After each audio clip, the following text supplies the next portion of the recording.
Hello everyone, दर्शनची demand होती की साबुदाणा खीर खायची आहे म्हणे. म्हटलं चला ठीक आहे, बनवून देतो. मी तर फर्स्ट टाईमच बनवत होती आणि दर्शननी पण फर्स्ट टाईमच डिमांड केली होती काहीतरी बनवून दे म्हणून, असं नवीन. आणि ते पण गोड आम्ही दोघंही जास्त खात नाही. मग तोपर्यंत मी प्रीतमच्या हातानं 20 रुपयाचं दूध बोलवलं आणि दूध तापवायला ठेवून दिलं, जसं की आपण बासुंदीसाठी घोटतो तसं घोटत राहिली. आणि 1 घंटा साबुदाणा मुरू टाकला होता मी. त्याच्यामध्ये मी घेतलं काजू बदाम ॲड केले आणि इलायची पावडर घेतलं होतं आणि दूध थोडंसं घट्ट आलं होतं. त्याच्यामध्ये मग मी साबुदाणा पण टाकून दिला आणि नंतर टाकले त्याच्यामध्ये मी चारोळी. हे बघू शकता तुम्ही, चारोळी ॲड केली मी त्याच्यामध्ये. थोडीशी उकळी येऊ दिली, आणखी उकळी आलीच होती आणि बघा माझी खीर बनवून रेडी आहे. मी नाही का डिक नाही का शिरखुरम्यासारखीच दिसत होती, सेम टू सेम. दर्शन म्हणे टेस्ट पण तसाच आला होता म्हणे.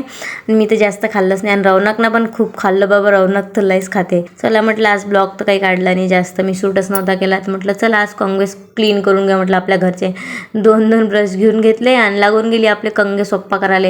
इतके काळे काळे झाले होते ना, जास्त माझ्याच डोक्यातला मर जाते त्याच्यामध्ये. मी तेल लावतो डोक्याला म्हणून मी म्हटलं चला आज सप्पाच करून घेतो म्हटलं. पुरे 2चे 2 कंगे सप्पा केला. आणि हे बघा आमचा गाव किती मस्त आहे ना.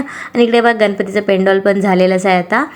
तर आज गणपतीची स्थापना पण होणारच आहे, तर तुम्हाला बघायला मिळणारच आहे समोर ब्लॉगमध्ये माझ्या.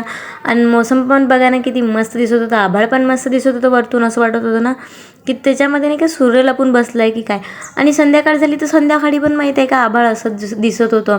इतकं मस्त दिसत होतं ना, मला नॅचरल व्ह्यू दिसत होतं एकदम मस्त, बघायला पण आवडलं.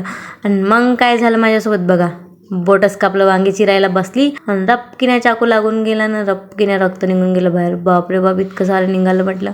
माझ्यासाठी खूप अनमोल आहे रक्त.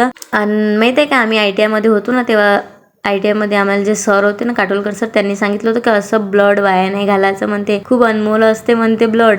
आणि बघा मग बँडेज वगैरे केलं ना. असं होतं माझा आजचा दिवस. भेटूया नेक्स्ट ब्लॉगमध्ये. Bye bye.